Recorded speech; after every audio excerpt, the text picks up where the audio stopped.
Continúa con la declaración del acusado Juan Macía Mercader. Señor Macía, póngase en el primer sitio.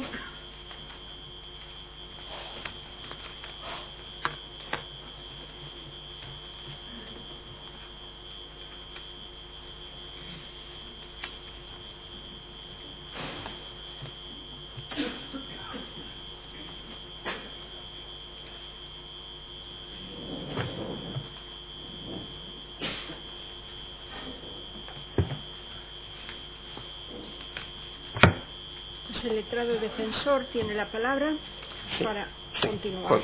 Con su venia. Voy a esperar a que se ponga para que me pueda escuchar. Sí, cómo no.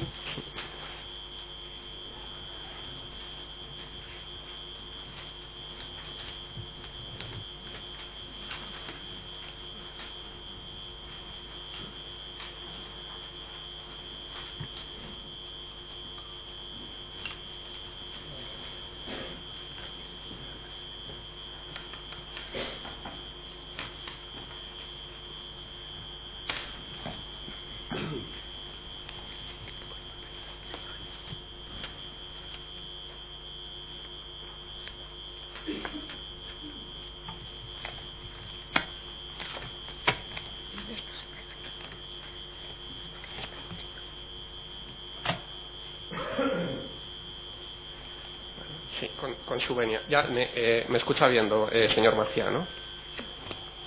¿Me escucha bien ahora? Sí, ahora sí, muy bien. Vamos a ver. Nos habló ayer usted del importe que tenía invertido en productos de Forum Filatélico. Yo le quería preguntar qué porcentaje de sus ahorros, de los ahorros con los que usted contaba, tenía invertido en productos de Forum Filatélico. Pues la mitad de mis ahorros en aquel momento, que luego se ha incrementado. Cuando usted pasó a ser consejero, ¿mantuvo sus inversiones en Forum Filatélico? ¿Las aumentó, las disminuyó? Las mantuve, no solo las mantuve, sino que realmente las aumenté. Con el paso del tiempo, las aumenté. ¿Cuánto cobraba usted por su colaboración en Forum Filatélico? Al final, no al principio, al final, pues algo más de 40.000 anuales. Al principio era menos, es decir, esa cantidad ha ido subiendo más o menos con el IPC desde el principio. Con el IPC, a veces con algún pequeño redondeo. Efectivamente. Esa cantidad que usted ganaba al año, 40.000 euros, ¿es una cantidad inferior a lo que usted tenía invertido en productos de Forum Filatélico o superior? No, esto era inferior. Inferior a lo que usted tenía invertido. No, bastante, no sé, 3 veces menos o 2 veces menos que lo que tenía en 6 meses de inversión de Filatélico. Sí. ¿Cobraba usted variables por objetivos como el resto de consejeros, directivos, comerciales, etcétera, de Forum? ¿Qué va?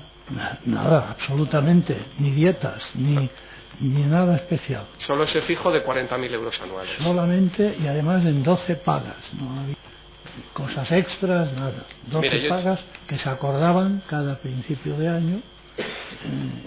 Yo he hecho unas cuentas, dígame si es correcto decir que usted las ha hecho con lo que ustedes ganaron en el año 2004. ¿Es correcto decir que usted cobró el 5%, es decir, 20 veces menos que la media de lo que cobraban el resto de consejeros?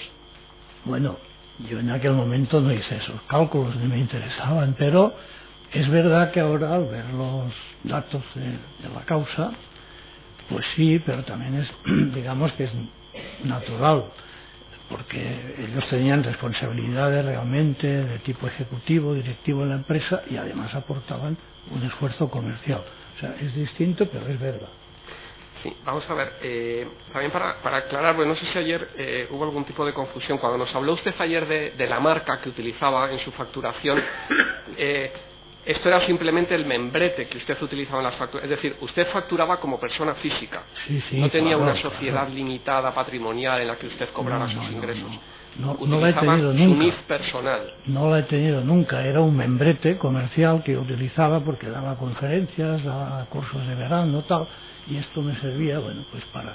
Pero en el IRPF era nombre mío y como mi DNI sin ninguna separación de tipo social. Sí, con su venia, solicitud se le he traído copia, se le exhiba el folio 70.406 al tomo 214.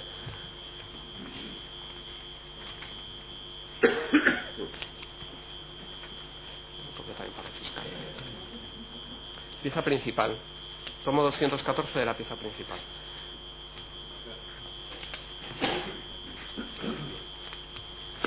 Mire, usted ayer nos habló del comienzo de su relación profesional con Forum al organizar una serie de becas.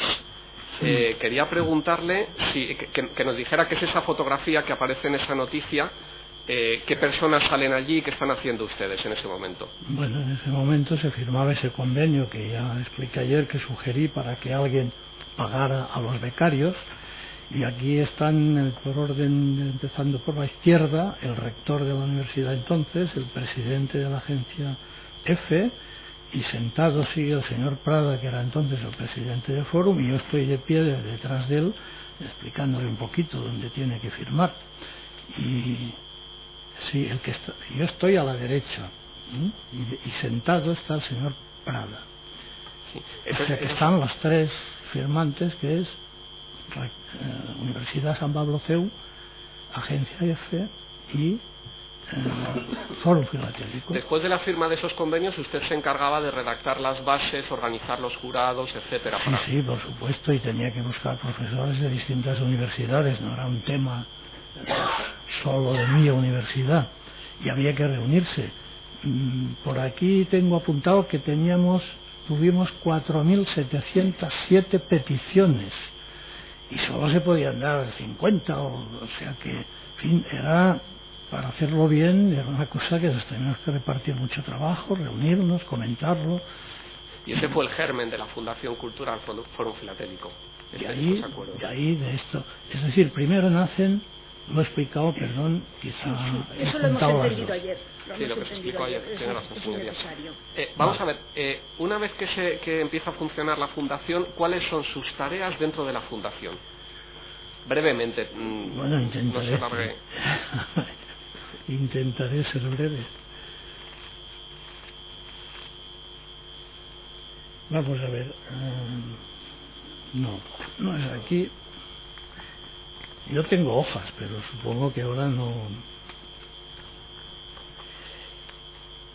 Como lo lea todo no acabamos, o sea, con que brevemente le ilustre al tribunal... Había una directora, que era la que realmente llevaba toda la parte ejecutiva de trámites, de llamadas, de envíos, etcétera. Bueno, despachar con esa directora, ver las peticiones de patrocinios distintos que teníamos. Había hablado usted de que había una directora técnica y otro empleado. ¿Cómo? ¿Perdón? Había dicho usted en el día de ayer que efectivamente en la Fundación había una directora técnica, sí, y otro empleado. Y un empleado que era más bien administrativo, todo el tema de números. Sí. Yo en esa fundación, así como en nada de Fórum he tenido nunca apoderamiento ni firma, tampoco la tenía en la fundación, ni poderes ni firma. Eso era la directora técnica y la parte administrativa la llevaba esa persona. Bien, entonces... con la directora preparábamos la memoria anual cada periodo de tiempo, no era exactamente cada mes, pero había un boletín ya importante y muy bien hecho, unos grupos que departamento de marketing, y para el cual cada mes daban un mail, simplemente me decían, oye, que conviene que nos des noticias de la fundación, fotografías, en fin, lo que creas oportuno. Eso sí lo redactaba yo, lo enviaba a marketing. Y ni siquiera en la confección, ni me consultaban si había que poner esa foto u otra, o ponerla más arriba o abajo, nada. Luego, por ejemplo, teníamos una cátedra si la encuentro aquí el nombre, en la Autónoma de Madrid, que era la cátedra de Psicobiología y Discapacidad. Una cátedra muy bien dotada, que organizaba seminarios, que organizaba jornadas, y que yo tenía que atender, tenía que ir a la Autónoma, reunirme con ellos, asistir a los seminarios, presidir en nombre del presidente de la fundación. Siempre tuve cuidado en decir que yo representaba al presidente de la fundación, Cultural Fórum Filatélico, claro, el nombre va incluido. Gestionar las becas que subvencionamos, además también para el máster de un importante periódico, inaugurar, como ya se ha salido aquí, las exposiciones que hacíamos, porque había un fondo de grandes obras, hay una que vale 5 millones de euros, o sea, que eran de Murillo, que eran de Claudio Coelho, y esto era patrimonio de Fórum Filatélico, no de la Fundación. La Fundación lo que se encargaba es de hacer llegar a muchas ciudades pequeñas que nunca en la vida tendrán el Prado a mano, pues hacer llegar estas exposiciones. La media era de 2.000 visitantes, y tengo la relación de todas esas ciudades donde fuimos. La mayor parte de veces el presidente no podía, alguna vez el vicepresidente lo había hecho, sobre todo en Sevilla, pero la mayoría de veces iba yo con una comisaria que era también una empleada de la fundación, pero yo creo que esa empleada comisaria de exposiciones percibía sus emolumentos también de Fórum como yo. Había que gestionar una colección de libros sobre comunicación, que eran todos los cursos de verano, en colaboración con la Fundación Alfredo Brañas de Galicia, y entonces, bueno, ellos no tenían dinero para editarlo, les ayudamos. Bueno, pues esto lo tenía que supervisar yo y ponerme un poco en plan de editor. Colaboramos con la Sociedad Española de Periodística, colaboramos con Cooperación Social, que era una institución que ayudaba a ONGs, y entonces había un ciclo de conferencias de cada ONG. Luego había las becas que yo dije para borderline, es decir, para hijos de socios que requerían un tratamiento especial, una formación especial, y bueno, y luego cosas que saldrán en la actividad, en las memorias, como por ejemplo... Hijos de socios, perdón un momento, cuando dice hijos de socios, quiere decir hijos de accionistas de Fórum, de clientes, socios de qué? ¿Socios de qué? Sí. Perdón, de clientes. Perdón. Mire, clientes. Usted decía, o sea, usted se refería a clientes, becas para hijos de socios. No, pues lo he hecho mal, perdón. Clientes.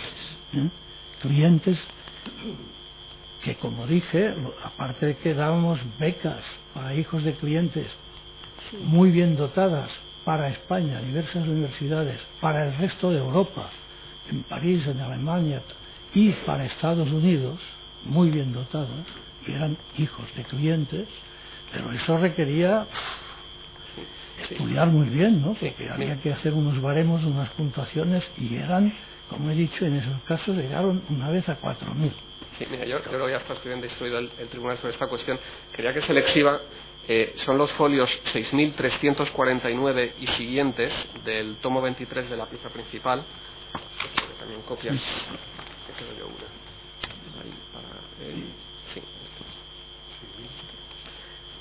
6.349 a 6.375 del tomo 23.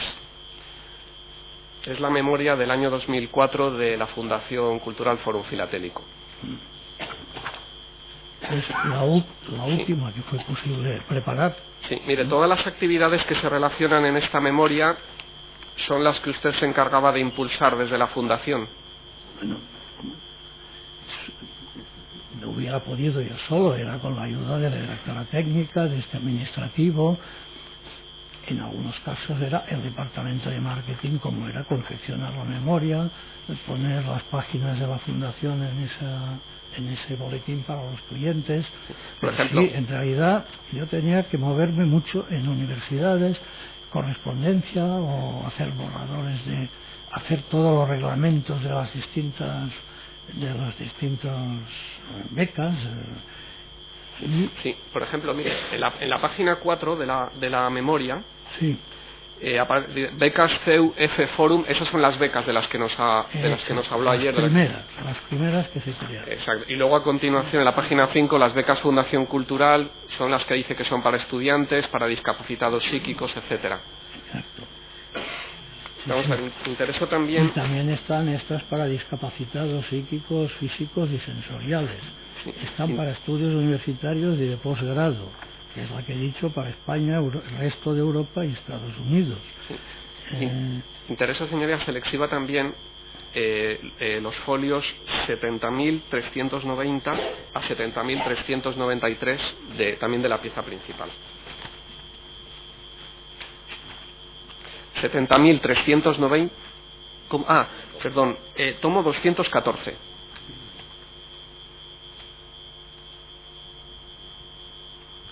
70.390 a 70.393. Mire, ¿nos puede decir este acta, nos puede decir qué es ese acta? Esa acta es de la reunión de un jurado que tenía que adjudicar esas becas de la Fundación en el año 2005 y que, como se ve aquí en el acta, yo presidía siempre. Entonces había un tutor de la UNED, había un catedrático de Ciencias Económicas de mi universidad, había una licenciada en Psicología que pertenecía a la cátedra nuestra en la Autónoma de Madrid, había una licenciada en Ciencias de la Información y que era periodista de un gabinete de comunicación de una empresa, había un profesor de marketing de la Escuela de Organización. Sí, todos estos miembros del jurado los reunía usted, los conseguía usted. Los tenía que contactar y a veces los tenía que buscar y explicarles en qué consistía eso y con ellos hacer un reglamento que la experiencia de cada año te decía, ojo, que hay que poner esto porque luego pues nos crea problemas que quizás no quedado muy claros, ¿no? Oiga, usted, todo este trabajo que desarrollaba usted para la Fundación, ¿lo compaginaba también con sus clases en el CEU? Claro, 40 horas. 40 horas da usted. El CEU es una universidad privada.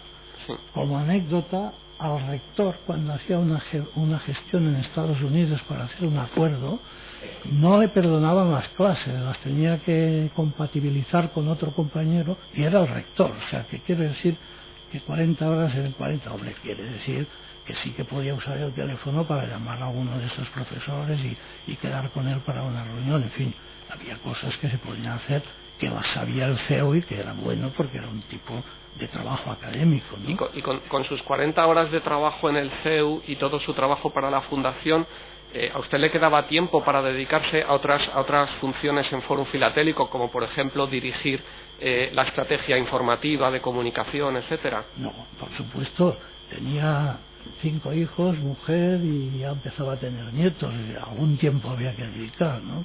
Sí. Mire, voy a cambiar de apartado. Le voy a preguntar por la información que usted recibía en el Consejo de Administración, cuando es nombrado miembro del Consejo y empieza a intervenir en los consejos. Muy bien. Vamos a ver, a usted se le informó, por ejemplo, en el año 1998 en el Consejo de que había habido una ampliación de capital en la que se obtuvieron 2.500 millones de pesetas. ¿A usted se le informaban de las adquisiciones inmobiliarias que realizaba Fórum Filatélico? En general, sí. Se informaba a posteriori de las inversiones, ¿no? Sí, como dijo. No había acuerdos, era informar, decir, tenemos en ese edificio en tal sitio, que habrá la oficina nueva, que, bueno, se informaba. ¿Les informaron de que en el año 2000 se había incrementado el número de trabajadores de 131 a 205 en los 4 años anteriores? Sí, porque además se publicaba en la memoria. ¿Le informaron ese año también de que se había incrementado el número de centros de trabajo en esos 4 años de 13 a 35? Sí, por supuesto, por lo mismo, porque figuraba en la parte social de la memoria. ¿Le informaron en el Consejo en el año 2000 de que se había adquirido el Palacio de Ibarra en Sevilla? Sí, y además era una joya y había que ajustarse. A la Junta de Andalucía pues solicitó que la planta baja pudiera servir para usos públicos en Sevilla culturales, hubo que adaptarlo. Y la intervención se produjo, yo creo mucho en las casualidades, se produjo el día antes de inaugurar ese palacio en Sevilla, que iba a ir toda la Junta de Andalucía. Se les informaba de la adquisición de numerosas obras de arte en los consejos. Sí. En el 2002 sí. En el año 2002 en el Consejo les informaron de la ampliación de la sede central de Fórum Filatélico con la adquisición de otro edificio en propiedad en la calle Modesto La Fuente. Sí. En 2002 les informaron también de la adquisición de nuevos edificios en propiedad en Salamanca, Burgos, Villena, Badajoz, Córdoba, Chiclana, Tenerife y París. Sí, por supuesto. En 2002 les informaron también de una ampliación de la colección pictórica de Fórum Filatélico por 1,3 millones de euros, de pesetas, perdón, no, de euros. De euros. Sí, sí. Le informaron en 2003 de que Dun & Bradstreet había otorgado a Fórum Filatélico el rating 5/1 Score 100, o lo que es lo mismo el máximo nivel de solvencia. Sí, nos informaron y hoy el ABC lo pone. Les informaron en el año 2003 de la inversión ese año de 1,4 millones de euros más en obras de arte. Sí. Les informaron de la adquisición en el año 2003 de nuevos edificios también en Albacete, Tenerife y Zaragoza. Creo que sí, y sobre todo las obras de rehabilitación del Palacio Bien, Hierro. usted que nos ha dicho que estaba en la Fundación, que acudía 2 veces al año al Consejo de Administración y recibía esta información que le acabo de relatar, ¿qué idea sacaba usted sobre la solvencia de Fórum Filatélico y su capacidad de pagar responder a sus compromisos de pago, etcétera? Me parecía muy buena la prueba. Eso ya nos lo contestó en el día de ayer. ¿Tiene usted algo que añadir a lo que ya nos dijo ayer sobre su convencimiento de la solvencia? Sí, solo quiero aportar 3 datos que la administración concursal la pone. En el momento de la intervención había admitido por la concursal un patrimonio de 1.005 millones de euros, una liquidez en cuentas a la vista de 245 millones, con lo cual se ha pagado el 10% primero a los clientes, sin incluir el valor de los sellos, que aquí sí que hay una batalla, pero donde el juez mercantil aceptó al final la cifra mínima, 283 millones. Bueno, pues todo eso yo lo veía ir creciendo, o sea que había un patrimonio que iba creciendo. Sí, vamos a ver, para terminar con su relación con el Consejo de Administración, ¿usted conoció antes del comienzo de este procedimiento judicial, conoció algo de la existencia del señor Llorca, del que se ha hablado estos días aquí? No, en absoluto, nada. Vamos a ver, otro tema. Ayer recordará que le enseñaron algunos documentos, un memorándum, distintas relaciones con medios de comunicación, etcétera.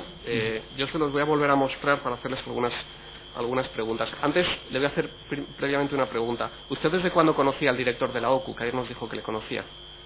Bueno, yo era socio de la OCU antes de tener una relación, digamos, profesional con Fórum, y recibía, ya como periodista además, pues sus publicaciones, porque me interesaban, ya no por... Luego vino lo del Fórum, pero había temas, una publicación que era de tipo inmobiliario, hablando de los precios de pisos y tal, había otro que era dinero y derecho, publicaba.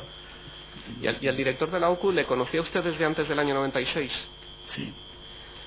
Vamos a ver, he traído el memorándum que mostró ayer también el Ministerio Fiscal, por lo menos creo que la sala lo tiene, he traído también copia, no sé si es necesario solo para él. Vaya más brevemente, por favor, sí. Se lo ruego, son documentos que ya se le escribieron pues vamos, en el día de ayer. Sí, pues entonces solo para él. Vamos a ver, es que ya los tiene la sala y la... Sí. Vamos a ver, en ese mes de febrero de 1996, cuando se producen esas reuniones por las que le preguntó en primer lugar el Ministerio Fiscal, ¿cuánto tiempo llevaba usted colaborando en Fórum? 2 años y meses. ¿Existía ya la fundación en ese momento? No. ¿Tenía ya departamento de marketing en ese momento Fórum Filatélico? No. ¿Trabajaba ya Efecto Dominó como gabinete de prensa de Fórum Filatélico? No. A raíz de esto empezó la colaboración de Efecto Dominó. ¿Por qué cuando desde la dirección de Fórum Filat necesitan reunirse para responder a esta noticia negativa de la OCU, por qué acuden a usted y no acuden a otra persona? Bueno, por 2 motivos. Yo soy periodista, puedo conocer ese mundo y conozco al director de la OCU. Y entonces, bueno, ya sabe usted, esto ocurre en muchos casos, hay gente más... y hay que templar las cosas y decir esto hay que hacerlo tal. Además, seguro que el señor fiscal se dio cuenta de que este memorándum tiene más de reportaje periodístico que, es decir, a mí se me va, cuando yo escribo un tema de estos, pues lo hago ya como si fuera un reportaje, ¿no? Y me pareció que era bueno ir viendo cómo se iba trabajando ese tema. pero me pillaron porque era el que más entendía de esto en aquel momento, en aquella casa, que no tenía departamento, que no tenía gabinete de prensa, que no Mire, tenía nada. como le leyeron ayer, en ese memorándum se dice que se decide contratar a Efecto Dominó. A partir de entonces, Sí. una vez contratado Efecto Dominó, ¿le volvieron a usted a citar para reuniones de ese tipo, gestionar crisis de ese tipo? No. ¿Se encargaba Efecto Dominó de eso desde entonces? ¿De quién dependía Efecto Dominó? ¿Con quién despachaba las personas de Efecto Dominó?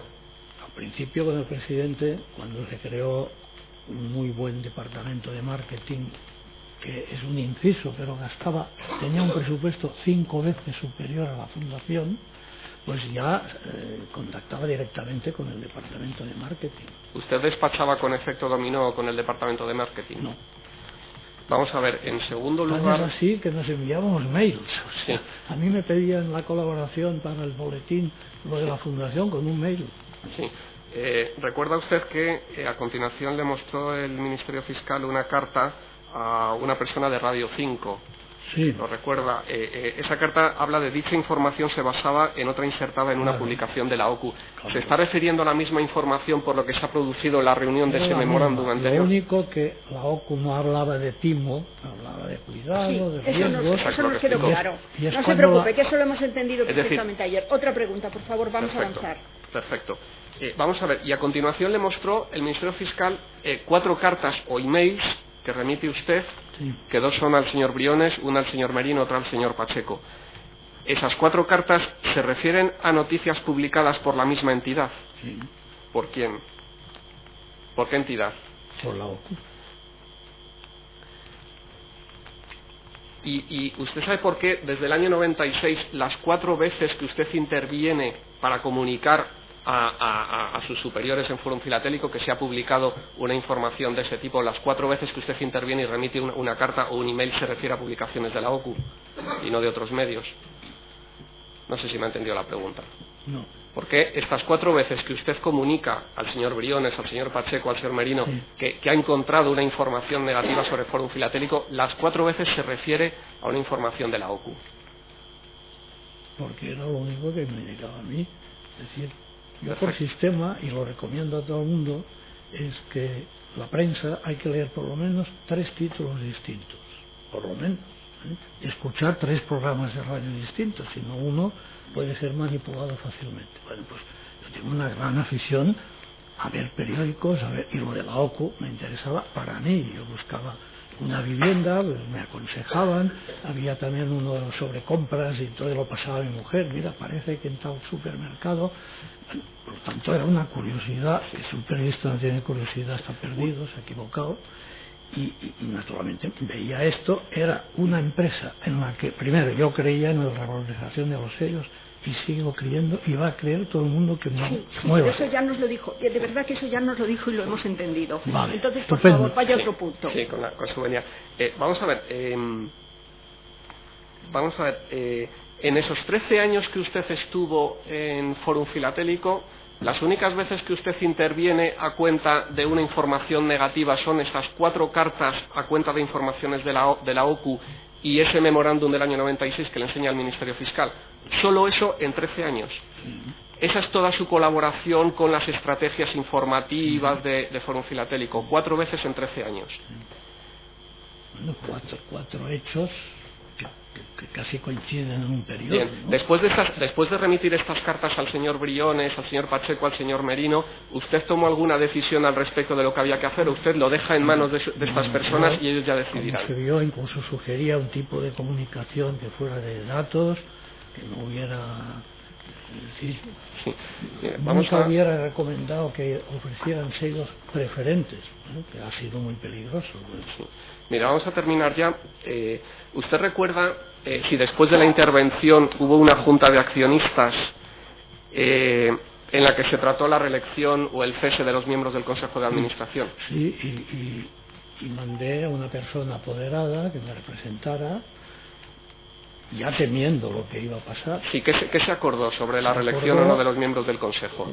Los accionistas, que no parecía que no creían cosas terribles que he leído sobre Fórum, no lo creían, estaban tan entusiasmados que en esa junta, que además estaban los administradores concursales, acordaron renovar todos los puestos del Consejo de Administración.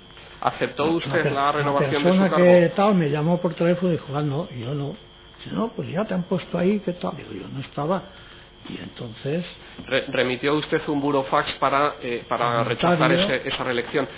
En el burofax usted manifestaba el motivo por el que entendía que no debía seguir siendo consejero. Yo decía, para no hacer un desprecio a mis otros compañeros, simplemente que mi razón era que si la fundación había activa y mi papel en el consejo era representar a la fundación, no había objeto de que me volviera a nombrar. Bien, intereso, ya es lo último, señorías, se le exhiba los folios 53.393 al 53.396 de la causa. No tengo el tomo, eso es para la sala, para él y para el fiscal. Sí. Es simplemente para que nos diga que si ese es el burofax que usted remitió y si los motivos que usted da relacionado con su pertenencia a la fundación son los que usted manifiesta en ese burofax. Sí, o sea, yo los motivos que doy en aquel momento solo tenía... No se preocupe que los motivos los leemos. Sí, vale. pues Esto es a lo que se refería, el burofax al que se refería. Sí. No hay más preguntas, señoría, muchas gracias. Muchas gracias. Ya puede sentarse donde estaba. Muchas gracias. El Ministerio Fiscal, ¿a quién desea interrogar a continuación? A Merino, señoría. Antonio Merino Zamorano. Sí.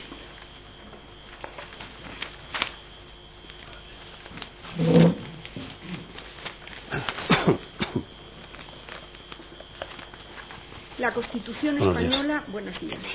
La Constitución española le reconoce el derecho a no declarar y a no confesarse culpable, de forma que usted puede contestar o no a lo que aquí se le pregunte. Sí, señoría, quiero manifestar mi conformidad con el escrito del Ministerio Fiscal. Bien, ahora le preguntarán sobre esos términos. El Ministerio Fiscal puede interrogar al acusado. Bien, con la beneficería. Mire, efectivamente, acabo de oír que dice usted que estaba de acuerdo con el escrito de acusación del Ministerio Fiscal. Supongo que quería usted decir más cosas, pero permítame antes de empezar su interrogatorio, unas cuestiones importantes. ¿Usted conoce bien el escrito de acusación del Ministerio Fiscal? Sí. Sí. ¿Conoce los términos en que se formula una responsabilidad hacia usted y se imputan unos hechos a usted personalmente? ¿Está usted de acuerdo con esa imputación? No, me parecen las penas solicitadas me parecen excesivas para mi participación en los hechos. Bien, pero entonces digo, ¿usted lo que discrepa es de la responsabilidad penal que le imputa el Ministerio Fiscal o de la imputación de los hechos que le hace el Ministerio Fiscal? Hay algunos hechos que ya se matizarán en los que no estoy de acuerdo. Bien, ahora le preguntaré yo mucho sobre esos hechos. Señor Merino, mire, usted prestó una declaración el día 30 de mayo del año 2006 en un juzgado de Plaza de Castilla, en el juzgado central de la Audiencia Nacional. ¿Usted recuerda que yo estaba presente en aquella declaración? Sí. Desde aquel día 30 de mayo del año 2006 hasta hoy, ¿usted se ha reunido conmigo en alguna ocasión? No, señor. ¿Ha tenido usted alguna conversación conmigo por vía telefónica, fax, algo? Ninguna. Bien. Vamos a ver, señor Merino. ¿Quiere usted contarnos brevemente? Yo le voy a pedir que sea breve porque le voy a pedir muchas aclaraciones, muchas preguntas, pero también le pido a la vez que sea expresivo en la medida que pueda. ¿Quiere usted contarnos sintéticamente su incorporación a Fórum Filatélico y por qué se produce esa incorporación? Sí, yo me incorporo a Fórum Filatélico en enero de 1994 en el puesto de adjunto al director de administración. Estoy hasta el verano del 96, que el director de administración se va de la compañía, y asciendo a director de administración. ¿Me repite, por favor, el año? 1996. Y soy director de administración hasta mediados del año 2000, que asciendo a dirección general. En aquel momento con el presidente Jesús Fernández Prada. ¿Por quién le llama usted a Fórum Filatélico? ¿Por qué se incorpora usted a Fórum Filatélico? Pues yo tenía relación con el anterior director general, Eduardo Pacheco, y bueno, me ofrece el puesto. ¿Qué formación tenía usted entonces? ¿Qué formación académica tenía entonces? Bueno, yo hice el bachillerato, hice perito mercantil y después hice ciencias empresariales, aunque no terminé la carrera porque yo estaba estudiando y trabajando en aquel momento y la verdad es que era muy complicado. ¿Cuáles eran sus funciones concretas como director de administración en la primera parte de su trabajo en Fórum Filatélico? Pues como director de administración llevar la contabilidad de la compañía, la incidencia del departamento de informática en los procesos de lo que es la administración. En aquel entonces creo que no estaba el departamento financiero creado todavía, y la relación con el auditor, con los auditores, nada más. Bien. Y cuando usted pasa a ser director general, ¿qué funciones se añaden al cargo nuevo? ¿Qué supone para usted en el día a día el cargo de director general? Bueno, es que mi puesto de director general la verdad es que era bastante atípico, porque yo no tenía poderes, no tenía facultades del Consejo de Administración, no tenía firma en bancos, no tenía ninguna capacidad de poner en riesgo el patrimonio de la compañía. Entonces, los departamentos que dependían de mí como director general eran el departamento. Yo era como un director administrativo un tanto promocionado, ¿no? Entonces, los departamentos que dependían de mí era el departamento de contabilidad, departamento financiero, departamento de organización, departamento de informática, departamento de auditoría y algún otro menos relevante.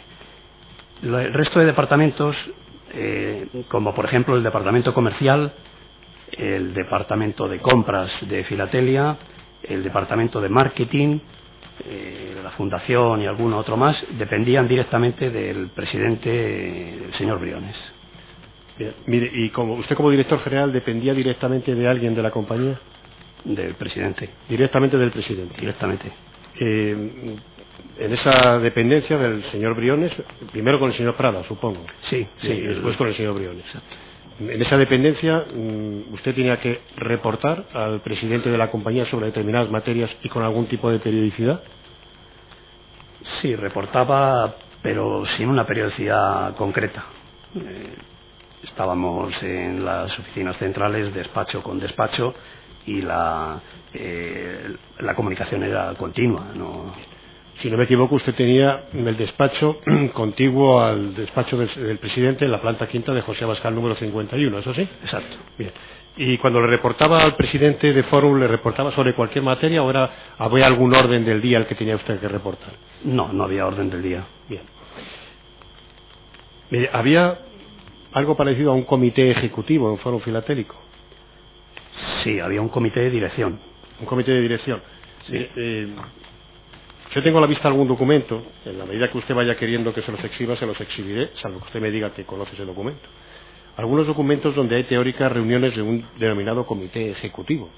Es comité de dirección. Es comité de dirección. Sí. ¿Pero conoce usted los documentos de los que le estoy hablando? Es posible, si son actas del comité. De todas formas se las voy a exhibir, que es mejor exhibírselo. Esto es para la sala.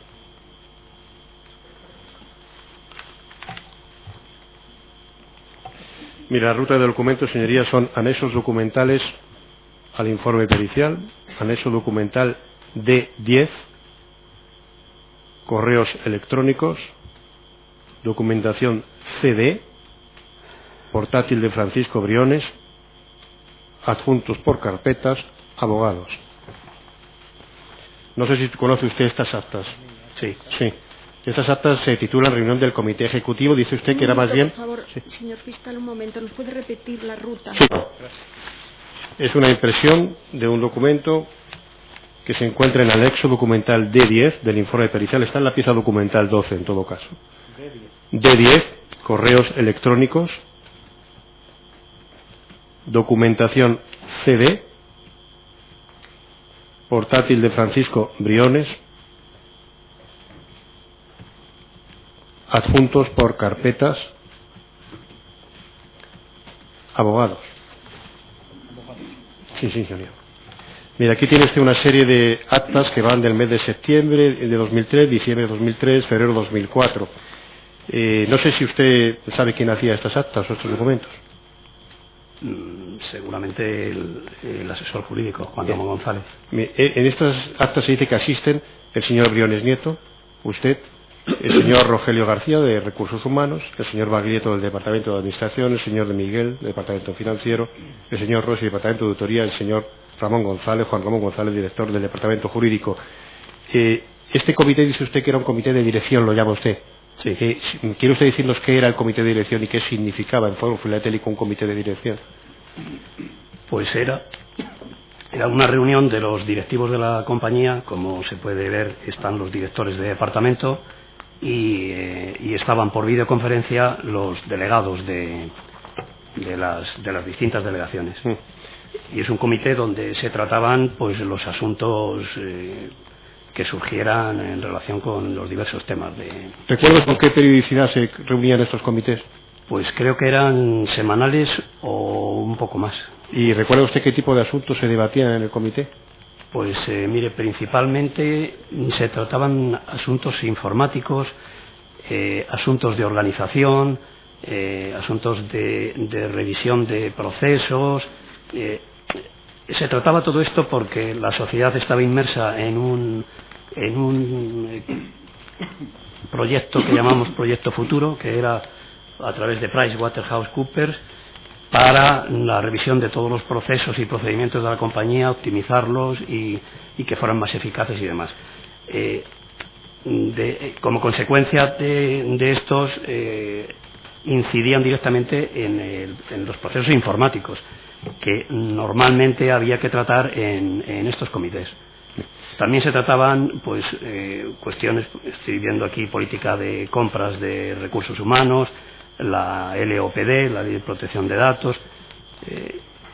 ¿Se tomaba algún tipo de acuerdo? ¿Se hacía algún tipo de votación para decir acordamos lo siguiente en el comité ejecutivo? Bueno, se deliberaban los asuntos, pero al final la decisión última la tenía el presidente, que asistía a todas. Mire, durante todos los años que usted ha estado trabajando para Fórum Filatélico, deduzco que a lo largo de todos esos años usted ha tenido conocimiento cabal de el negocio de Fórum Filatélico, de los productos de Fórum Filatélico y de cómo funcionaba Fórum Filatélico. ¿Es así? Bien. ¿Qué conocimientos tenía usted cuando se incorporó a Fórum Filatélico, sobre el mundo de la filatelia? Pues ninguno. ¿Ha tenido usted alguna formación con posterioridad sobre el mundo de la filatelia? Tampoco. Bien, usted digamos que se ha dedicado a la gestión que le encomendaban en Fórum Filatélico, pero sin conocimiento sobre el mundo de la filatelia. Exacto, sí. Siempre enfocado a la gestión administrativa en la sociedad. Mire, Fórum Filatélico comercializaba sus productos por medio de unos... recuerda usted que el primer día al señor Briones se le preguntaba por el Fórum Combi, el Fórum 15, los más y tal. Eran productos que se fueron sucediendo unos a otros a lo largo de los años y que tenían unas características comunes. Yo le recuerdo, si usted sabe bien, que esos contratos se dividían en tres partes: un contrato de venta, un contrato de recompra y un contrato opcional de depósito. ¿Quién hacía esos contratos? Bueno, los contratos nuevos, el diseño e incluso la redacción las hacía el señor Briones junto con Julio Durante, que es el director del departamento de marketing. Estos contratos que digo nuevos pues surgían bien por sugerencias de la red comercial o de algunos clientes, y también por algunos cambios en la legislación tributaria, como por ejemplo había un contrato que era 12 meses, se cambió por otro contrato a 15 para aprovechar las ventajas fiscales, ¿no? Entonces, posteriormente esos contratos, ese borrador de contrato se revisaba desde el punto de vista jurídico, que lo hacía Juan Ramón González, y lo revisaba yo desde un punto de vista administrativo, para corregir algunos errores iniciales y demás. Y luego se presentaba normalmente al comité de dirección, pues para que cada jefe, cada director de departamento opinara sobre el nuevo contrato y la incidencia que tenía en su departamento en concreto. Señor Merino, a partir del año 2000 es fácil de observar, porque está en las actuaciones y están todos los modelos de contratos, ese contrato único que se firmaba con el cliente se dividió en tres partes, en tres contratos. Es decir, se segregaba la venta del depósito y del pacto de recompra. Se segregaban en tres contratos que, sin embargo, el cliente firmaba a la vez. ¿Es así? Sí. ¿Quiere usted explicarnos el motivo por el cual se separaron estos contratos en el año 2000? Bueno, es en el periodo en el que yo era director de administración. Entonces, es algo que me comenta Eduardo Pacheco, el anterior director general, y se produce a consecuencia de unos informes que se solicitan a Ernst & Young por la incidencia que tuviera la actividad de Forum en la nueva ley del mercado de valores. Al final de ese informe, Ernst & Young dio unas recomendaciones y una de ellas era desglosar el contrato único que estaba hasta entonces, desglosarlo en tres para separar perfectamente la venta del compromiso de recompra al cliente. Y, bueno, para que no se viera la naturaleza financiera del contrato. Porque el unir en la venta con el pacto de recompra en el mismo documento, alguien les dijo a ustedes que eso resaltaba o daba un cariz financiero a la actividad de Forum Filatélico. Sí, lo decía Ernst & Young en su informe. Y la separación expresamente es para que no pareciera también que todos los clientes invertían para recomprar acto seguido. ¿Es así? Sí. Bien, señoría, ¿se podría exhibir al señor Merino este documento?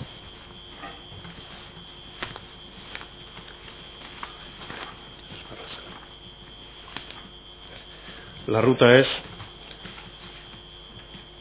anexo documental al informe pericial, documental 10, correos electrónicos, CD, servidor de correo de Forum, correo servidor Forum.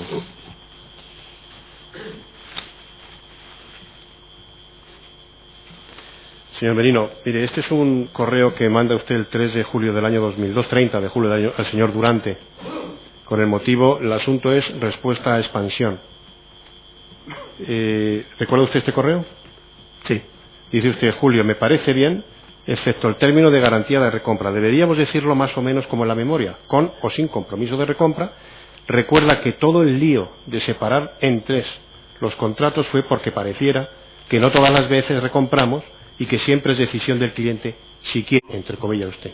Sí. ¿Puede ser usted más expresivo y decirles en qué contexto contestó usted al señor Durante y a qué obedece este correo? Pues era una respuesta a una consulta de expansión. No sé bien si era una noticia o no recuerdo lo que era. Yo vi la respuesta y efectivamente el señor Durante utilizaba el término de garantía de recompra, que no era exactamente correcto, porque el término que se utilizaba en Forum era ya el de compromiso de recompra. Es decir, que Forum Filatélico se comprometía a recomprar al cliente al finalizar el vencimiento y demás. Como dice usted ahí, recuerda que todo el lío de separar entre los contratos fue porque pareciera que no todas las veces recompramos y que siempre es decisión del cliente si quiere. ¿Quiere usted decirnos a qué se refiere usted? Es lo que he comentado antes, que al hacerlo de forma separada, efectivamente queda la venta muy clara y aislada del compromiso de recompra que puede optar el cliente o no. Bien, pero como dice usted, para que pareciera que no siempre recompramos, bueno, es que siempre, los datos que avalaban que siempre recompraba Forum Filatélico.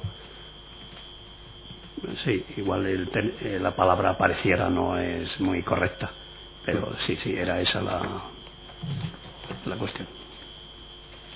Mire, hablaba usted antes que efectivamente esta separación era para evitar que se resaltara el aspecto financiero de sus operaciones. ¿Dónde se debatía, o qué personas, o en qué seno de Forum Filatélico se hablaba de que teníamos un problema con la naturaleza de la actividad, si es que nuestra actividad era financiera, si es que resaltaba los aspectos financieros, etcétera, etcétera? ¿Qué personas estaban al tanto de ese problema, de ese lío que dice usted ahí? Es decir, oiga, tenemos una actividad que parece que tiene una naturaleza financiera. ¿Qué personas estaban al tanto de ese problema? ¿Quiénes eran las personas que hablaban de ese problema? ¿Dónde lo abordaban y en el seno de qué comisión o de qué ámbito? Pues con toda seguridad el presidente Jesús Fernández Prada y el presidente Francisco Briones. Esas eran las personas con las que se podía o se comentaba este tipo de... Pero había algo de participación más en algunos otros directivos, porque efectivamente lo que se quería dejar muy claro era no confundir con los contratos y que no pareciera una actividad financiera y demás. Bien. Pero no había casos concretos. Bien, sería, ¿se podía exhibir al señor Merino este documento?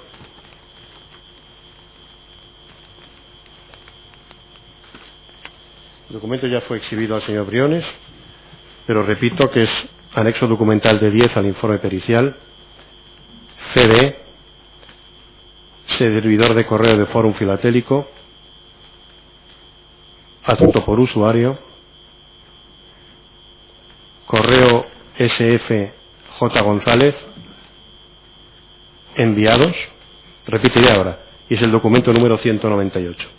Anexo documental de 10 al informe pericial, CD, servidor de correo de Fórum, adjunto por usuario, correo SF J. González, enviados, documento número 198. Mire, señor Merino, este acta de una reunión mantenida el 2 de febrero del año 2004 dice: en relación con el proyecto de nuevo contrato filatélico asiste el señor Briones, asiste usted, otras 2 personas y el señor González. No sé si recordará esta reunión. El objeto de esta reunión es ver si era legal, si era posible adjudicar partes de sellos, es decir, que Fórum Filatélico pudiera ser copropietaria de algún sello con algún cliente. ¿Recuerda este tema que se trató en esta reunión? No lo recuerdo bien. Bien, pero... en todo caso, aquí ya no hablamos de comité ejecutivo ni comité de dirección, dice acta de una reunión que se mantiene entre 5 personas. Esta reunión, los miembros de esta reunión están convocados a esta reunión por algo, eran 5 personas que se convocaban habitualmente por algún motivo. No es una reunión habitual, porque entre las personas está Vicente Clemente, que es el asesor fiscal de la compañía.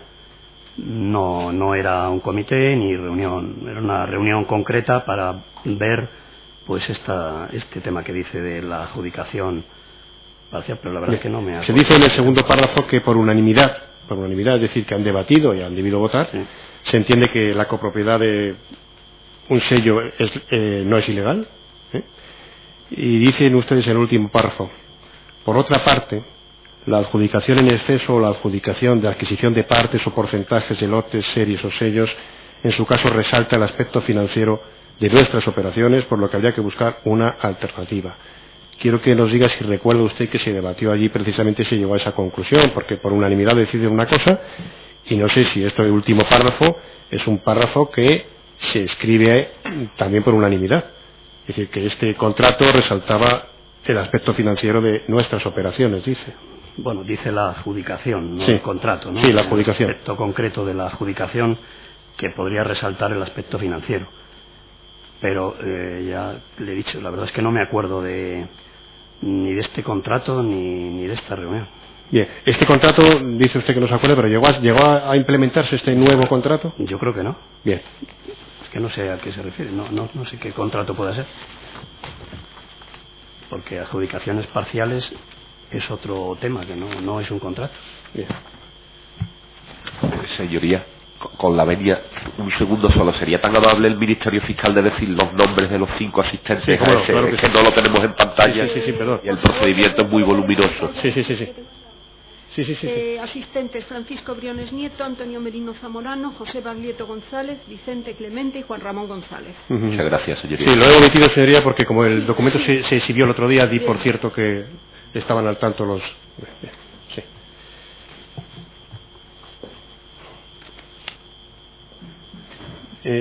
Señor Merino, ¿cuándo conoce usted por primera vez, si es capaz de localizarlo en el tiempo, que hay un problema con que Fórum Filatélico pudiera estar realizando actividades financieras y actividades reservadas a entidades financieras? ¿Cuándo conoce usted eso por primera vez? Que pudiera estar haciendo actividades financieras. Actividades de naturaleza financiera, no que el objeto social de Fórum Filatélico fuera un objeto financiero, sino que en definitiva en el fondo de las operaciones pudiera ser una operación de naturaleza financiera y reservada a otro tipo de entidades de crédito, entidades financieras. ¿Cuándo le llega a usted a su conocimiento ese problema? Si es capaz de situarse en el tiempo. Posiblemente sea a raíz de los informes estos de Ernst & Young y Clifford Chance. Donde se pone de manifiesto que, bueno, es el informe que dicen ellos. Sí. ¿Sabe usted el contexto de esos informes? ¿Quién los pidió? ¿Por qué se pidió? Sí, los pidió Eduardo Pacheco. Ya he dicho antes que yo era director de administración en aquella época, y los pidió él porque se quería ver la incidencia que podía tener en la actividad de Fórum de la nueva ley del mercado de valores. Esa fue la petición. Bien. Mire, yo quiero que mejor que tenga a la vista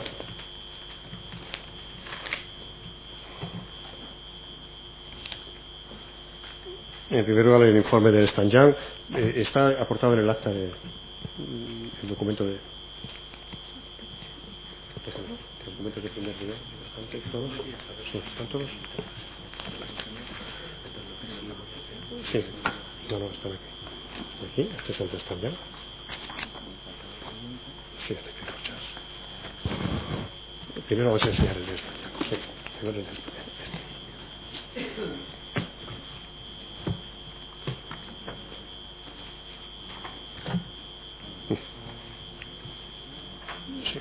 La sala lo tiene ya, yo creo.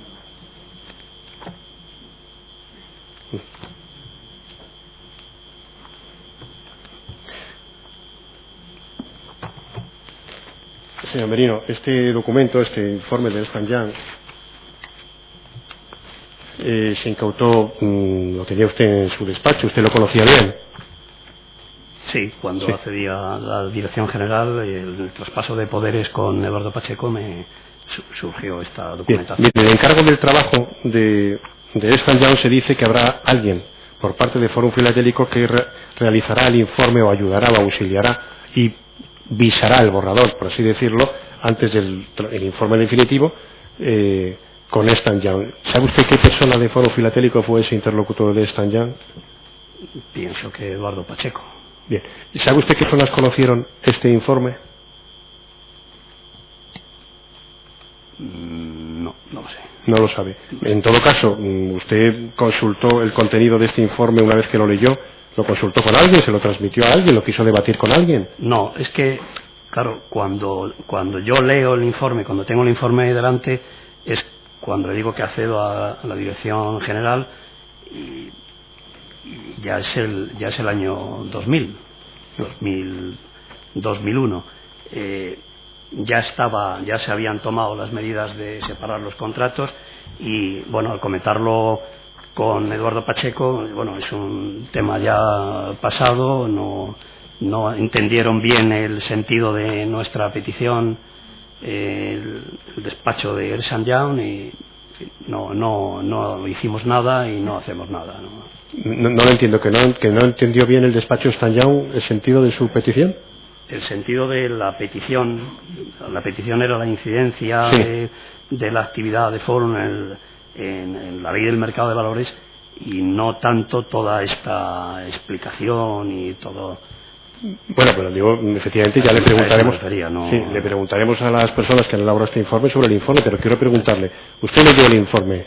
Sí. Y en el informe se dicen cosas, bueno, muy graves, como por ejemplo que están ustedes captando fondos del público, que realizan ustedes actividades reservadas a entidades financieras, que la revalorización del sello es artificial. Todas estas cosas, cuando usted las lee, ¿cuál fue el impacto en usted? Cuando usted lee todo esto, usted es director general de una sociedad de la que se está diciendo todas esas cosas. Sí, yo lo comenté, ya le digo, con él. ¿Con Eduardo Pacheco nada más? Sí, nada más. Y me dijo que no habíamos hecho nada y que no había, ellos entendían captación de ahorro y aquí no había captación de ahorro, aquí había unas ventas, había una filatelia por medio, que no era así, y el problema financiero pues es el que venimos comentando, que no no está bastante claro si es actividad financiera o no es actividad financiera. Entonces, pero vamos, no, yo lo leí con el comentario que tuvimos en ese momento, el tema ya estaba pasado y se archivó otra vez y sí. Y mire, señor Merino, cuando salía a lo largo de estos años, bien en la inspección de Hacienda, bien ante cualquier otro organismo, cuando salía el tema de la naturaleza financiera o no financiera de la actividad de Fórum Filatélico, usted no les decía a esas personas: oye, yo he leído un informe de Ernst & Young que dice que estamos realizando una actividad de naturaleza claramente financiera. ¿No lo transmitía usted eso? No. No. Bien, mire, respecto al informe de Clifford Chance.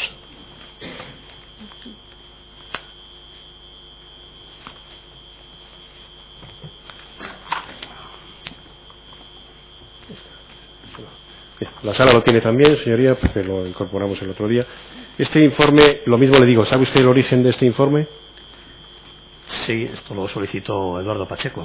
Por el mismo motivo. Por el mismo motivo. Sí. Mira, al final del informe hay incorporadas algo independiente, que son una nota complementaria. Si la ve usted, las dos son de 22 de febrero del año 99, pero se hace un informe y después se hace una nota complementaria. ¿Sabe usted el origen de la nota complementaria cuál es? No. ¿Usted leyó este informe? Sí, pero exactamente igual que el otro. Tampoco un tema pasado, un tema que ya se ha cerrado y pues una lectura por encima. ¿No? Bien. ¿Sabe usted qué personas tenían conocimiento de este informe? El de Clifford. Sí. Exactamente igual que el de St. John. Ha dicho usted antes que no lo sabía, por lo tanto. Yo no lo, sí, que no lo sé. Iba a decir que suponía, pero no voy a suponer nada. Sí.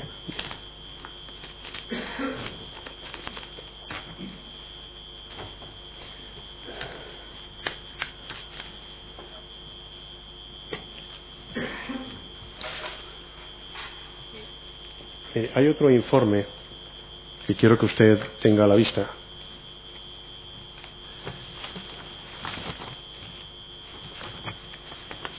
Está también en las actuaciones, pero ese no, sí. Y este para la sala también. No, espera. No, está en la sala lo tiene ya.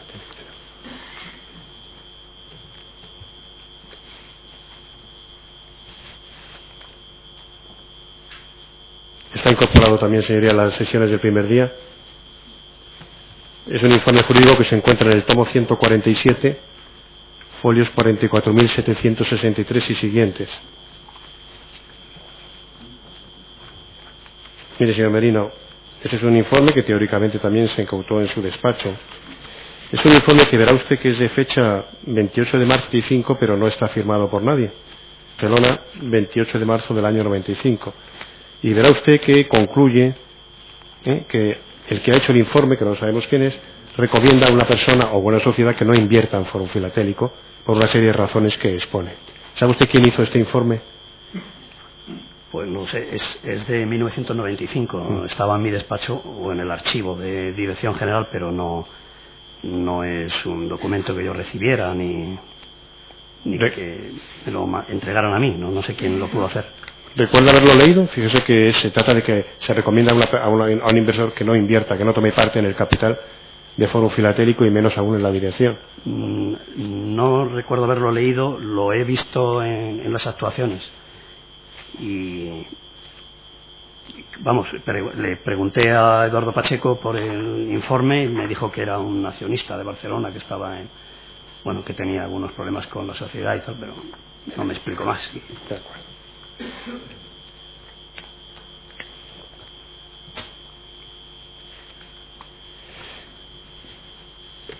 Mire, alguien tras el Fórum Filatélico, bien personal de la casa o bien personal externo, asesor externo, que las remuneraciones que estaba pagando Fórum Filatélico a los clientes podían entrar a la conceptuación de rendimiento del capital mobiliario.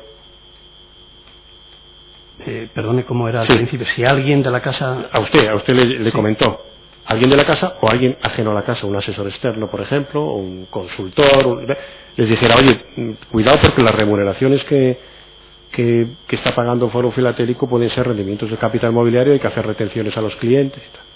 Pues creo que no, pero vamos, en cualquier caso no procedía porque la tributación de esos rendimientos eran plusvalías.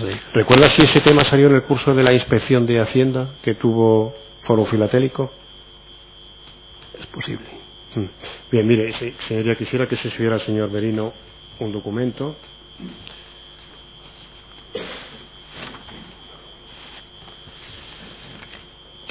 Que se encuentra José Abascal 51, pieza de documentación José Abascal 51, caja H4P4, bloque 4, folio 75 a 77. Repito, documentación incautada José Abascal 51, caja H4P4, bloque 4, folio 75 a 77.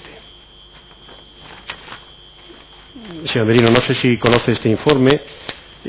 Está sin firmar y lleva fecha 25 de octubre del año 2005 y se llama Fórum Filatélico S.A. y habla de una serie de cosas en relación con la inspección y con Fórum Filatélico. ¿Recuerda este informe? Sí, algo recuerdo, sí. ¿Sabe usted quién lo elaboró? Pues pude hacerlo yo. Mire, ahí se dice en el apartado de inspección, hay un segundo párrafo que dice, le leo, usted me sigue, ¿verdad? Con independencia de, me sigue ahí, ¿verdad? Sí. Con independencia de la comprobación y actuaciones realizadas sobre dichos impuestos, la inspección se cuestiona la propia actividad de la sociedad. Dice, tal es así que en la última visita de inspección plantea la calificación de la actividad de Fórum como financiera, con las implicaciones tributarias que ello conllevaría. Y a continuación se hacen tres párrafos, lo ve usted ahí, sí. Sigue en la página siguiente, una cuarta, donde se hacen las implicaciones tributarias. ¿Estas implicaciones tributarias las deduce usted o las hace la inspección? No, yo creo que este documento es una especie de borrador. Seguramente la información la obtengo a través del asesor fiscal y el director de administración, y es un borrador de notas, de ideas que servirían para otro informe, un informe más amplio, ¿no? Un contrainforme hacia pues el tema de la inspección. Bien, mire, si va al tercer guión, que es el último párrafo de la página 1, sí. Dice que una de las implicaciones es que hay que aplicar las retenciones a todos los clientes por el beneficio obtenido como capital mobiliario. Implicaría afectar el impuesto sobre la renta de todos los clientes. ¿Esto es una conclusión a la que llega usted después de debatir con alguien o personalmente? No, es bueno debatir. Yo creo que los datos salen de estas dos personas y es la consecuencia lógica a la consideración de actividad financiera por la inspectora. Bien, pues si vamos a reflejar qué consecuencia tiene para bien. Ese informe que decía antes poder rebatir. Bien, si va a la página siguiente, por favor, señor Merino, tiene un primer párrafo arriba que dice los perjuicios que va a suponer esto, y a la mitad del párrafo, es por abreviar un poco, dice, estas modificaciones, me sigue, ¿verdad? Sí. Estas modificaciones supondrían la pérdida de confianza por parte de nuestros clientes sobre la que se basa nuestra actividad. Esto ya no lo puede decir la inspección, hablar de nuestros clientes, será usted. Sí, sí. Dice, en la medida que esta situación tuviera trascendencia mediática, dado el número de clientes y el volumen de negocio implicado, es razonable pensar que pudiera concluir con la suspensión de la actividad, incluso con el cierre de la empresa. Esta conclusión quiero que usted nos la explique. ¿Por qué entiende usted que, como se enteren los clientes de que esto es un capital mobiliario, que hay que hacer retenciones, esto va a suponer el cierre de la empresa? ¿Por qué no podía subsistir la empresa después de ese comentario? Bueno, es que ese comentario viene precedido de la calificación de actividad financiera, y esa actividad financiera sería la que provocaría esta situación. Pero usted dice al principio de todo, dices, en la actualidad tenemos más de 220.000 clientes, lo dice al iniciar, tenemos 220.000 clientes, y dice usted, desde luego, como tengamos que retener a los clientes por su inversión aquí, como esto trascienda, esto va a suponer incluso el cierre de la empresa. No acabo de entender por qué la sociedad no podía subsistir después de retener a los clientes. Bueno, es una opinión. Bien, vale, de acuerdo. ¿Esta opinión la transmitió usted a alguien más? este documento a quién se destinó. No lo sé. Creo que este documento sirvió para lo que he dicho antes, de ese informe más completo para rebatir las opiniones de la inspectora. Vale. Si va usted a la última página, señor Merino, en el segundo párrafo dice: la inspectora, para calificar como nuestra actividad como financiera, se basa en una consulta que un cliente de Afinsa ha hecho a la Dirección General de Tributos. ¿Lo recuerda? Sí. ¿Consultó usted y estudió usted esa consulta? ¿Sabe usted de qué consulta estamos hablando? Más o menos. Sí. Y dice usted ahí que Afinsa no tiene nada que ver con la actividad de Forum y que fue calificada de naturaleza financiera por la dirección. Sí. Lo recuerda usted ya, ¿verdad? Sí, es que se refería a un contrato de Afinsa en el que creo que sí que tenían rendimiento de capital mobiliario y en fin, algo así. Bien. Sí, se refería esa consulta a ese contrato. ¿Se refiere usted a un contrato que yo le exhibí al señor Briones en la primera de las sesiones, donde el señor Cano de Afinsa transmitía por fax al señor Briones el modelo del CID 25? ¿Se refiere a eso? Puede ser, sí. Bien, mire, en el siguiente párrafo dice usted: la actividad de Forum se sustenta en buena medida en la confianza, seriedad y tranquilidad que refleja en todas sus actuaciones. Sin embargo, abrevio, si realizamos la calificación contra lo que dice la ley y lo que dice la actual, etcétera, dice: esto tendría su reflejo inmediatamente en el mercado y supondría sin ningún género de dudas la quiebra provocada por la propia administración y por consiguiente el desastre económico y social para cerca de 400.000 familias que dependen de este sector. Le vuelvo a hacer la pregunta: ¿por qué el conocer que el mercado conociera esto suponía la quiebra de la sociedad?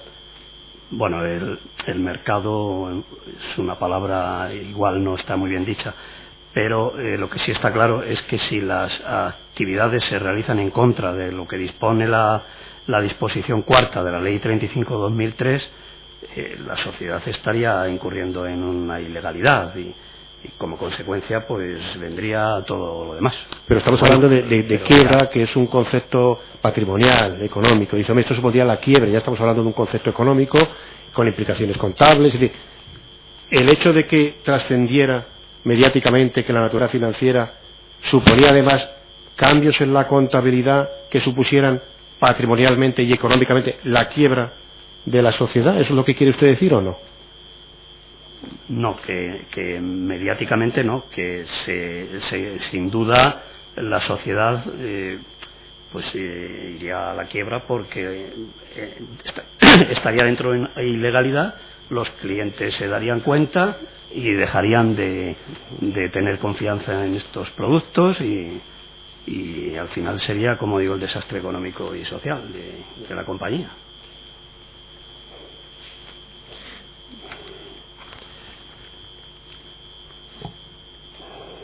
Mire, señor Merino, ha dicho usted que no tenía conocimientos de filatelia. ¿Sabía usted cómo se elaboraban las listas de precios, las listas trimestrales de precios de Forum Filatélico?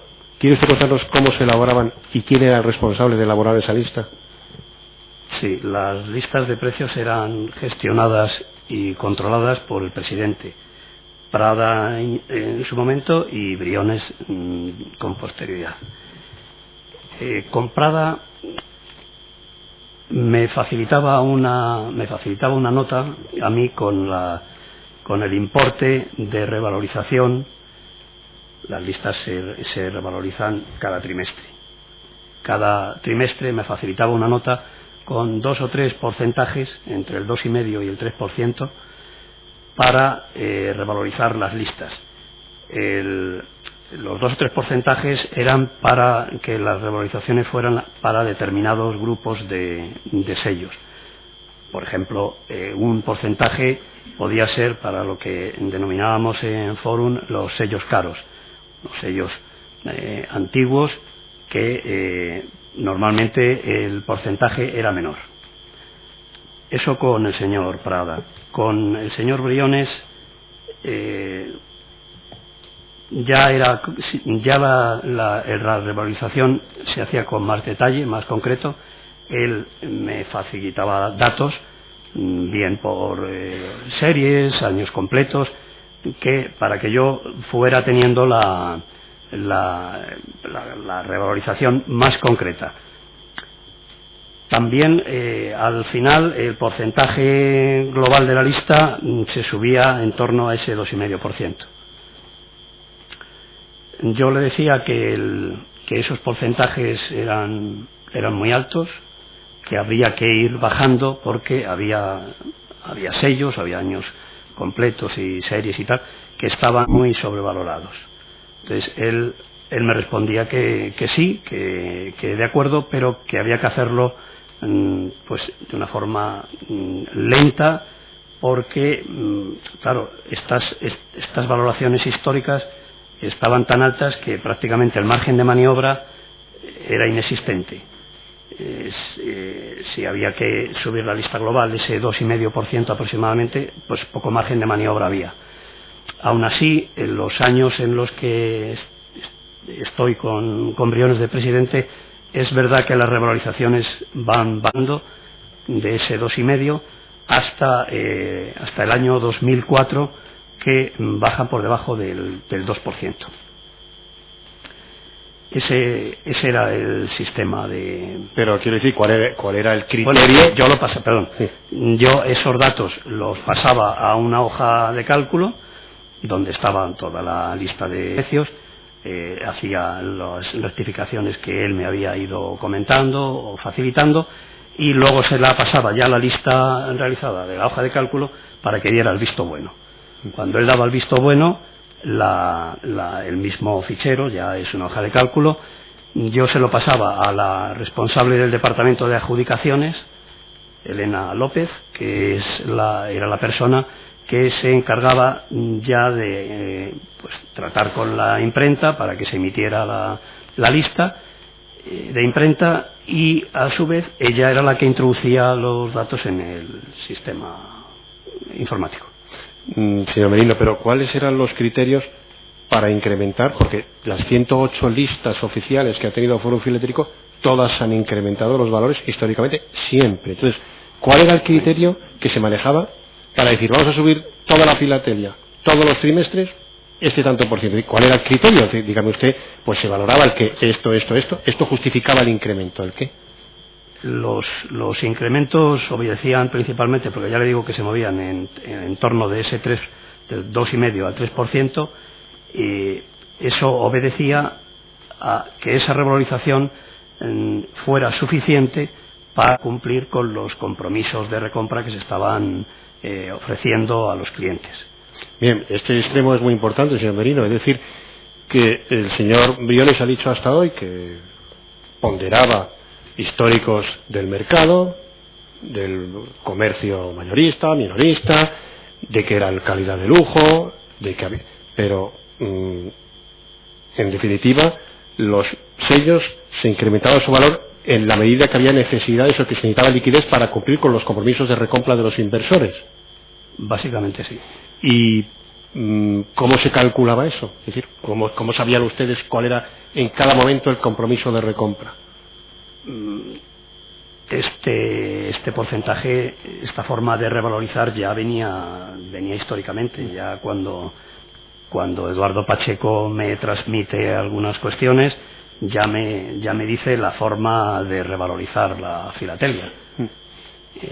Claro, me explica cómo se hace, cómo lo estaba haciendo Prada en ese momento, que aplicaba un porcentaje prácticamente global a la lista, para poder cumplir con las necesidades financieras de Fórum, con sus clientes. Y claro, la verdad es que yo en aquel momento lo vi, con ese sistema la sociedad tendría que ir en algún momento a un problema, a un desastre inevitable, ¿no? En ese momento yo pensé que debería de irme de la compañía, pero la verdad es que no lo hice, tuve miedo, no quería perder mi empleo, mi salario y demás. Esa alarma no se la comunicó usted a alguien de Fórum Filatélico, con independencia de que usted tuviera la inhibición que tuviera personal, sí. Decir, bueno, yo no me puedo ir ahora y dejar esto así, conozco cómo funciona esto va al desastre, pero no se desahogó con alguien de la compañía, alguien con responsabilidad. Mis interlocutores en este tema eran Prada y Briones. Y evidentemente las inquietudes las comentaba con ellos. ¿Y qué respuesta le dio el señor Briones ante su alarma? Bueno, ya le digo que él lo comprendía y que trataba de paliar en parte esa situación, pero no me decía más. Bien. En definitiva, si no se hacía ese incremento sistemático de las listas, no había patrimonio para atender a los compromisos de los clientes. Efectivamente.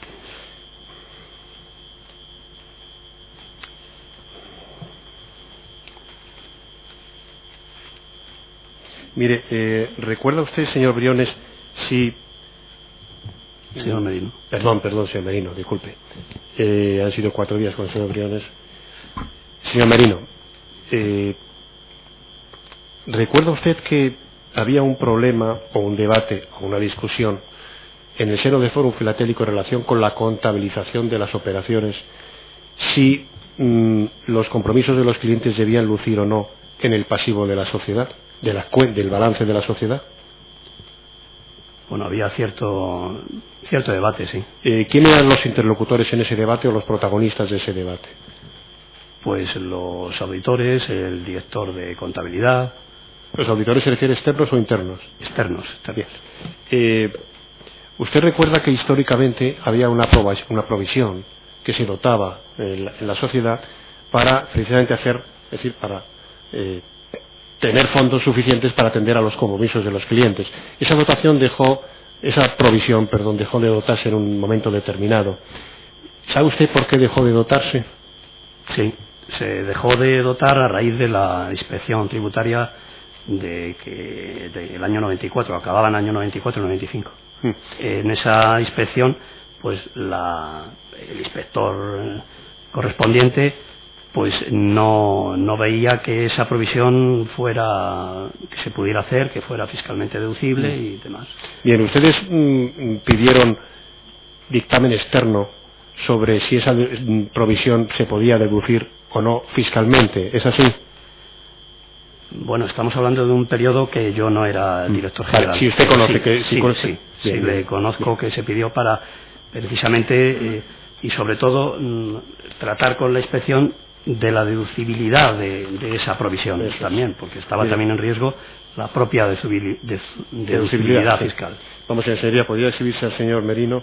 El documento está incorporado porque se exhibió en las sesiones del juicio oral del señor Briones, pero en todo caso le recuerdo que está en el tomo 41 de las estaciones, folios 12.926 y siguientes, en concreto hasta el 75, tomo 41, 12.926 al 75, pero también está incautado en el despacho del señor Merino, José Abascal número 51, 13 de febrero de 2007, pieza documental 3A, plan quinta, habitación 4, caja 1, páginas 359 y siguientes. 359 y siguientes.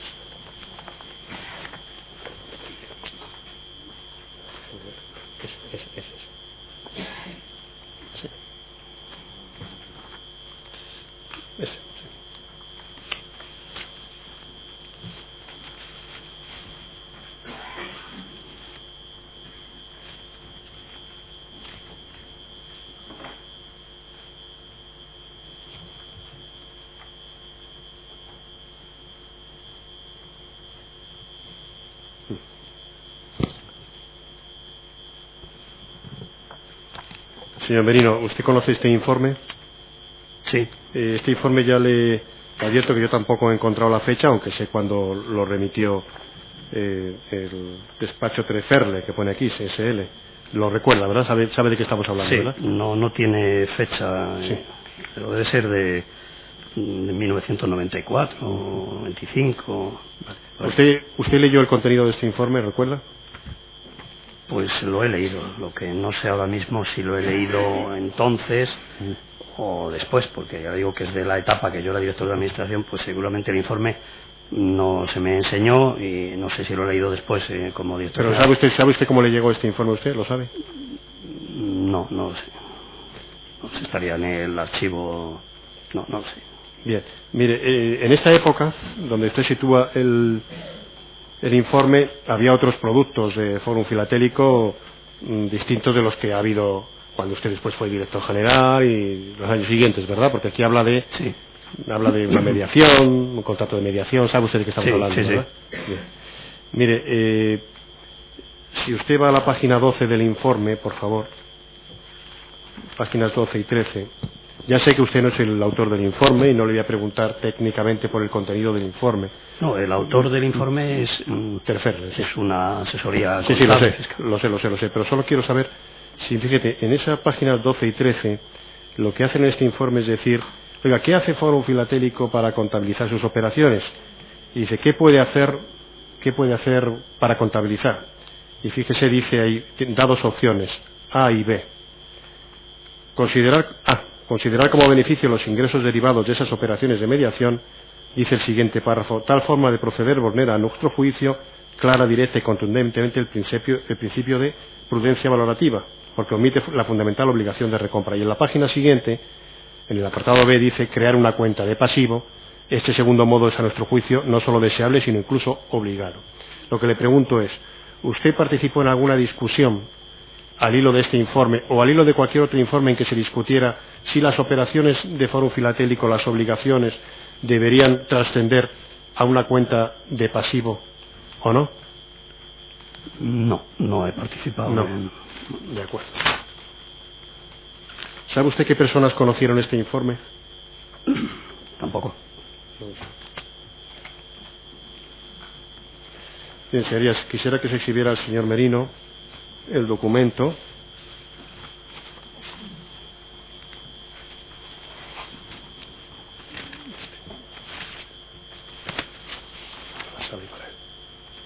Se encuentra en la ruta José Abascal 51, 13 de febrero de 2007, pieza documental 3A, planta 5, habitación 4, caja 1. Es la página 356 del PDF, señor. Mire, no sé, señor Merino, si conoce esta hoja, si la ha realizado usted o si sabe quién lo ha hecho. Es posible que la hiciera yo, sí. Bien, en todo caso, efectivamente, estaba en su despacho. No sé si alguien se la hizo llevar o la realizó usted personalmente. Mire, aquí hablan ustedes de la dotación. Y si usted es el autor de esta nota, me permito de hablarle directamente como autor de la nota. Dice usted ahí, 2. ¿Por qué no se dotó después la provisión? ¿Y por qué no hemos seguido dotando? Dice usted ahí, porque entendimos que ante las dudas que transmitía a los inspectores tendría muchas dificultades para admitir su deducibilidad fiscal. Es decir, que la falta de dotación en definitiva fue que había dudas sobre su deducibilidad. No sobre si procedía o no dotarse, sino porque al final no lo vamos a poder deducir. ¿Es así? Sí, pero no es una decisión mía. Vale. Es una decisión pues del presidente, director general anterior y efectivamente se dejó de dotar. Claro, pone usted ahí con asterisco, con triple asterisco y mayúscula. No quiere decir que no se debiera haber dotado. Ojo, no quiere decir que no se debiera haber dotado, sino que no la podemos deducir. Y sigue usted con doble asterisco mayúscula. A esta fecha, o al 2001 o 2002, la cifra que se manejaría como provisión sería mucho más elevada.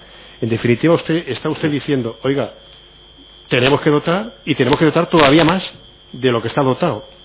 Dice usted que esto era una cuestión que se acuerda colectivamente. ¿Sabe usted qué personas estaban implicadas en el debate sobre la dotación o no dotación de la provisión? Pues ya lo he dicho, supongo el presidente Prada en aquella época y el director general. Fíjese, si va usted al apartado 4, no quiero ser tedioso y leer todo el párrafo, ¿no? Pero en todo caso habla usted de que, bueno, podemos desdotar sobre los antiguos contratos, pero es que ahora tenemos los más forum, el plan de abono, el forum combi, podemos desdotar unos, pero es que tenemos que seguir dotando los nuevos. Dice, por esa razón, al final dice, la provisión sigue perfectamente vigente, aunque para otros contratos diferentes de los de entonces. pero esto se habría resuelto si hubiéramos seguido con la provisión todos estos años, como ha venido haciendo nuestra competencia AFINSA. Es decir, que usted, esta llamada de atención que hace aquí, esta alerta clarísima, es decir, hay que seguir dotando y no hemos dotado, ¿a quién se lo transmitió? ¿Lo recuerda? No. Bien, yo creo que esta nota sirve para la inspección. No sé. No me acuerdo.